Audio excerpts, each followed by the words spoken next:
naglabas ng hinanain mga kababayan, ito pong isang bishop sa mga senators na na sumusuporta dito kay Sara Duterte para hindi ma-impeach. So sabi po dito sa People's Tonight, basahin po natin makonsensya naman kayo. Ito ang naging panawagan ni Novaliches Bishop Teodoro Bacani sa mga senador na paglingkuran ang taang sambayan ng Pilipino at hindi lamang ang isang tao kaugnay ng pagpupulong ng Senado bilang impeachment court laban kay Sara Duterte.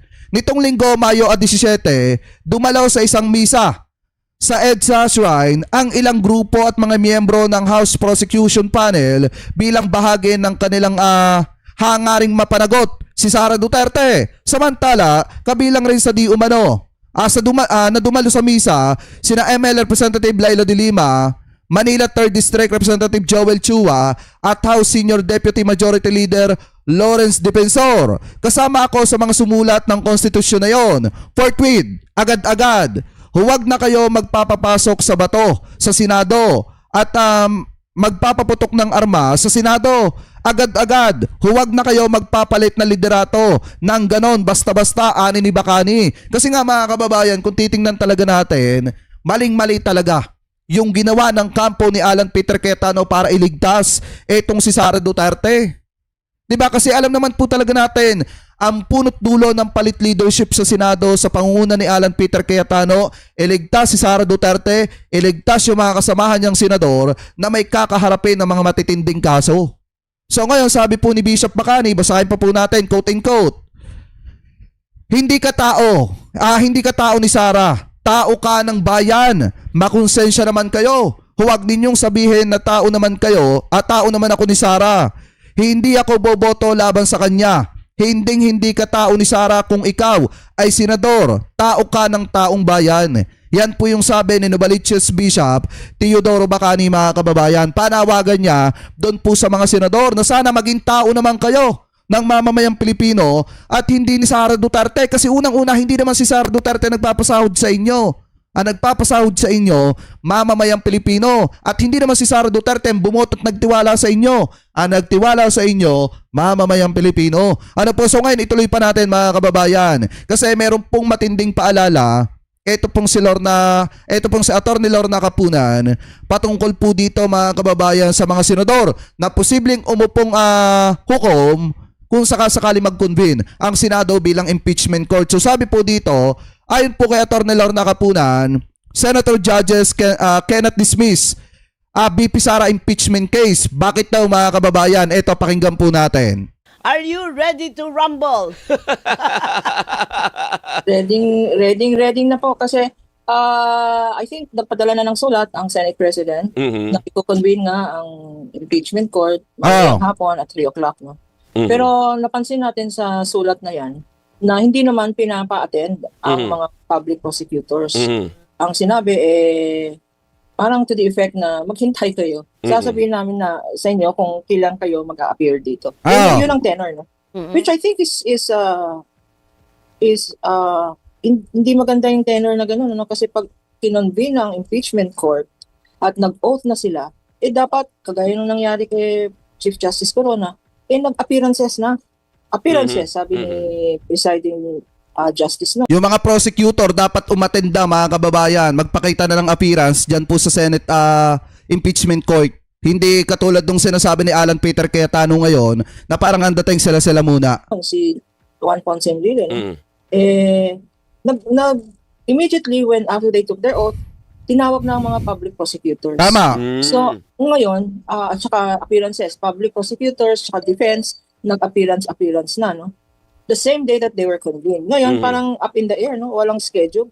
Maghintay na lang kayo kung saan kailan kayo tatawagin, no? Which leads us to a speculation na baka marami pang legal arguments on the issue of jurisdiction, on the issue of due process, tapos sasabihin nila urgent measures pa, there is still a continuing threat to the Senate security, what will happen to the witnesses and the prosecutors kung hindi pa nagkalmado ang situation sa Senate. So marami silang pwede, no? Meron pang although hindi pwedeng gawin to kasi judges sila, no? Hindi pwedeng mag-motion to dismiss ang mga judges. Tama. Senator judges sila. Kasi nga baka mamaya gulatin nila ang mamamayang Pilipino at biglang magbotohan kung itatago ba at o ipagpapatuloy etong impeachment mga kababayan. Kaya tama lang itong paalala ni Atty. Lorna Capuna na hindi nila pwedeng i-dismiss basta-basta yung impeachment ni Sara Duterte. Kasi baka maulit yun nangyari nung 2025 mga kababayan na magbubutuhan para hindi matuloy itong impeachment ni Sara Duterte. Eh ngayon parang sinasabi po dito ni Atty. Lorna Capuna na hindi na pwedeng ganun. Motion to dismiss. Ang susunod rin dyan, no? Pagka oath na ng mga senator judges at may approval na ng rules, papa-answer.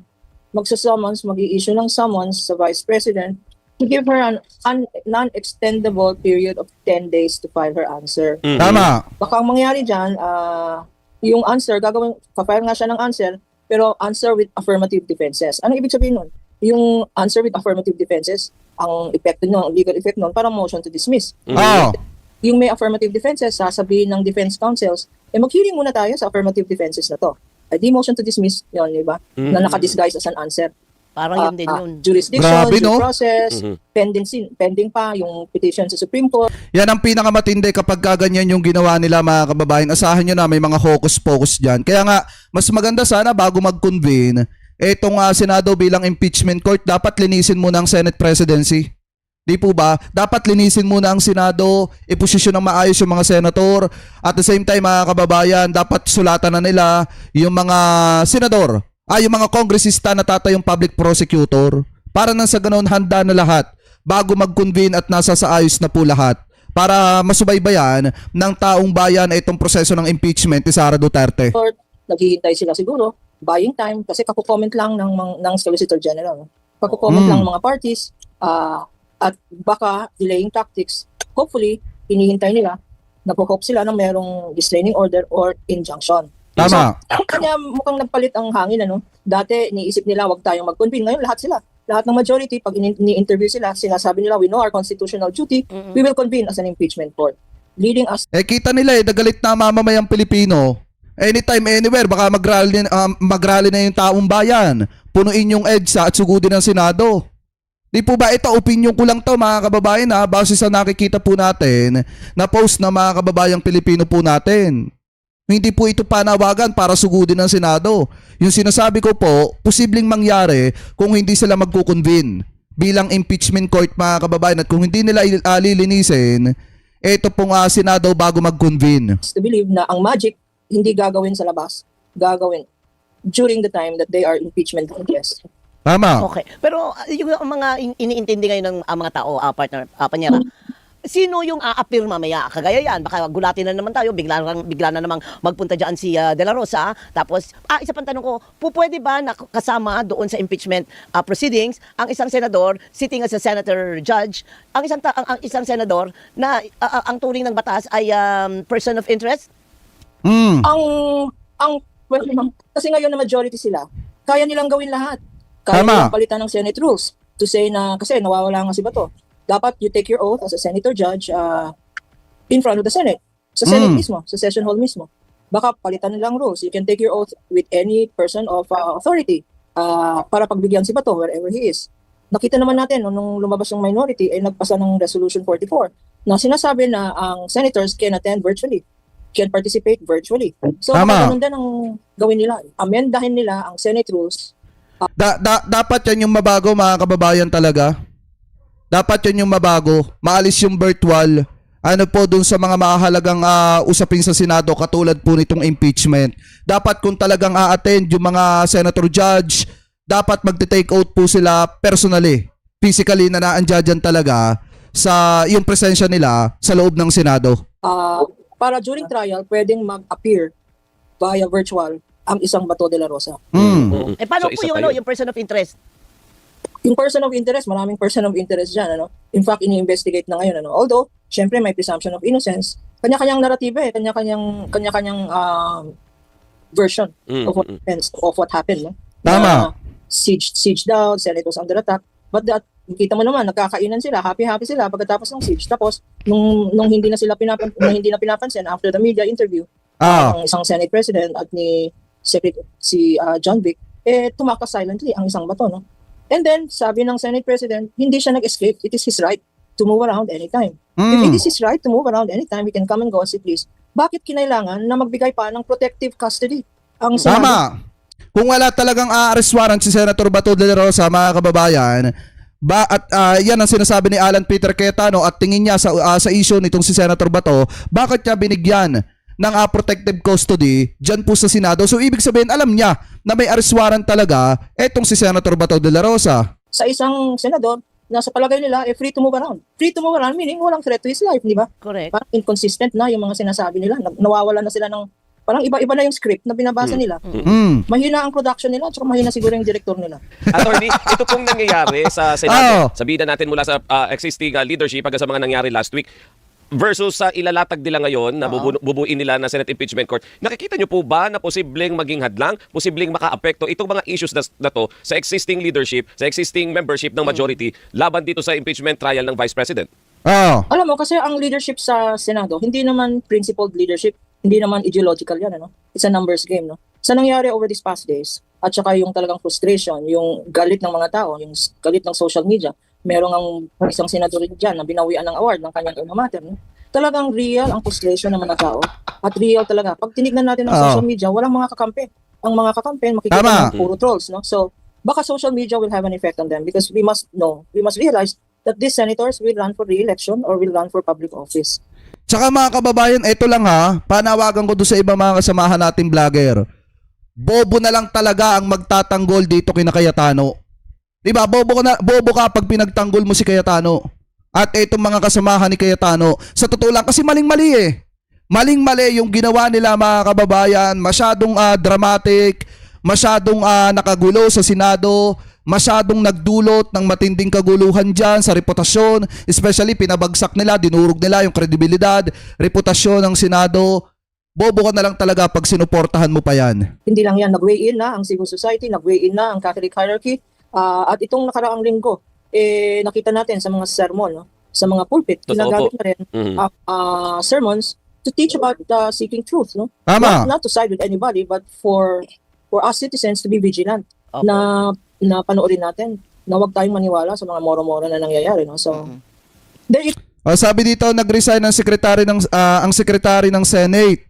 Kaya baka di matuloy ang hearing ngayon. Oo nga daw, nag-resign nga daw. Kasi nga, dismayado Dismayado, mga kababayan, sa leadership ng Senado. At saka alam nyo ba, yung ipinahiya ni I think may kopya ako dito wait nga lang.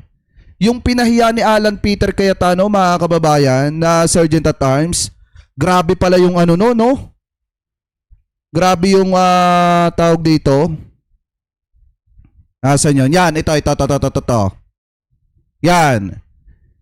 Sabi dito kay Jerica Canindin, basahin muna natin to saglit lang, kahit yung unang stanza lang. Yung pinagalitan, binastos, pero ang pinakabagay na salita ay inalipusta. So sino ba si General Samonte na pinagtulungang alipustahin na parang bata ni Alan Peter Cayetano at ni Senator Bato? Ito daw pong si General Edgardo Rene Samonte ay isang retired Major General ng Philippine Air Force na naglingkod bilang Senate Sergeant at Arms ng Senado since nung 18th Congress pa, mga kababayan. Tapos binastos lang, pinahiya lang, sinigaw-sigawan lang at inalipusta lang ni Bato de la Rosa at ni Alan Peter Cayetano dahil sa pagiging duwag nitong si Senator Bato. Di po ba, mga kababayan, ganyan katindi ang ginawa nitong sina Alan Peter Cayetano dun po sa retired general ng Air Force, mga kababayan. And then 18 Congress pa lang, naandyan na sa Senado, Sergeant at Arms na ng Senado, pero pinalitan agad-agad ng ganong kadali dahil nga classmate ni Bato de la Rosa etong si Aplaska. Anyway, tuloy pa natin. it's a possibility that it will change. Especially, number one, si Ombudsman Remulla, pinalitan na ang Sergeant at Arms. No? Suspended without pay for 6 months. So that is a big change. Ibig sabihin, iba na ang magiging Sergeant at Arms ng House. Secondly, mukhang bago na rin ang Secretary of Justice natin. If it is true, the acting secretary, there now is a permanent secretary in the person of former Secretary Abalos. So, yun. Makikita natin na lumalabas ata yung political will ng executive branch. Because yung warrant of arrest dito, ang pending issue, is the warrant of arrest legal or can it be enforced even without going to a Philippine court? Klarong-klaro, pati ang SOLGEN.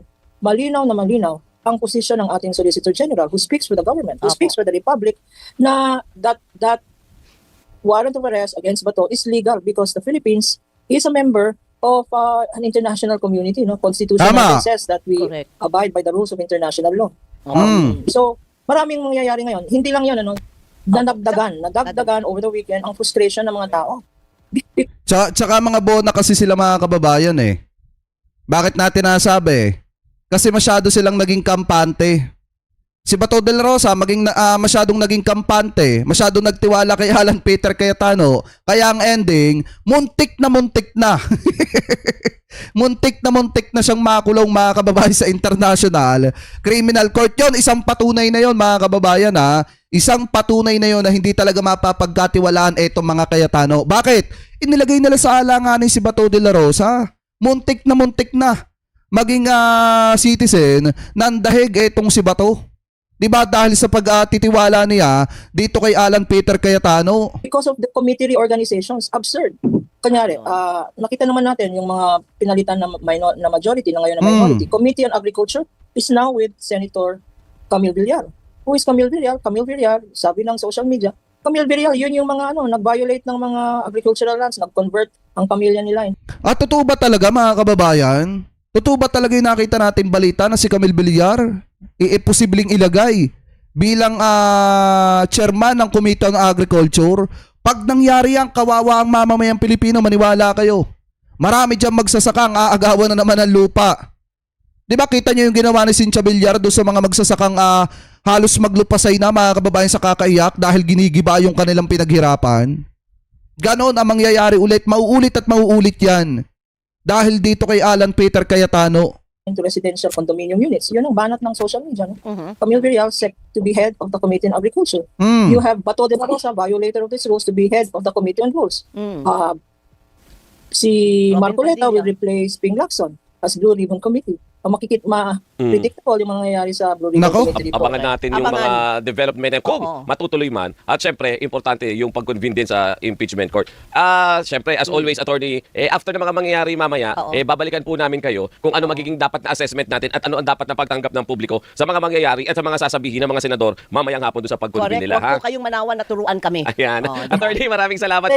O yan, maliwanag, napakinggan nyo naman mga kababayan yung sinabi ni Atty. Lorna Capuna na hindi pwedeng basta-basta ito mga senator judge na i-dismiss yung impeachment ni Sara Duterte katulad ng ginawa nilang paglalaro noong 2025 na kung saan nilaro nila ang emosyon ng taong bayan hanggang sa itinago na ni Chis Escudero sa pamumuno ni Chis Escudero yung impeachment ni Sara Duterte sa salitang archive. Mga kababayan, so sana wag maulit yon mamaya kung sakaling mag-convene ang Senado bilang impeachment court. At sana magpalit na nga ng leadership mga kababayan. Ito pong Senado para naman ang sa ganon, makita ng mamamayang Pilipino kung ano ba talaga yung totoong pagbabago. Kasi hanggat hindi po nagpapalit ng leadership, ang pinakakawawa dito, tandaan nyo mabuti ha, ang pinakakawawa dito, mga kababayan nating magsasaka, fisher folks. Bakit po natin nasabi? Kung totoo nga na si Camille Villar ang ilalagay bilang chairman ng Committee on Agriculture, marami mga magsasaka ang agawan na naman ng lupain. Pangalawa naman mga kababayan, may mga kumakalat na balita na tinanggal na itong si Bam Aquino bilang chairman ng Committee on Education. At hindi natin alam kung sino po ang humawak noon.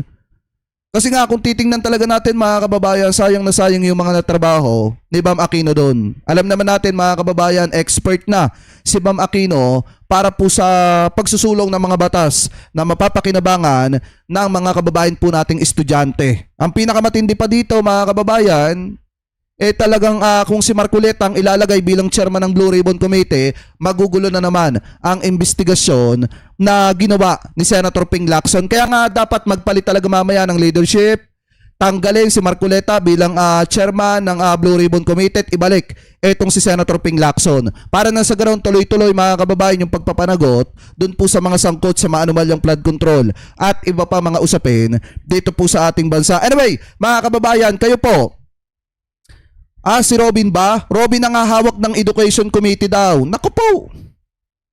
Isang bonak mga kababayan. Kawawa talaga ang mamamayang Pilipino sa ginagawa ng mga yan. Di po ba? Anyway, mga kababayan, kayo comment below na lamang po ako ano po masasabi nyo hingil po dito sa mga topic po na ito na tinalakay po natin.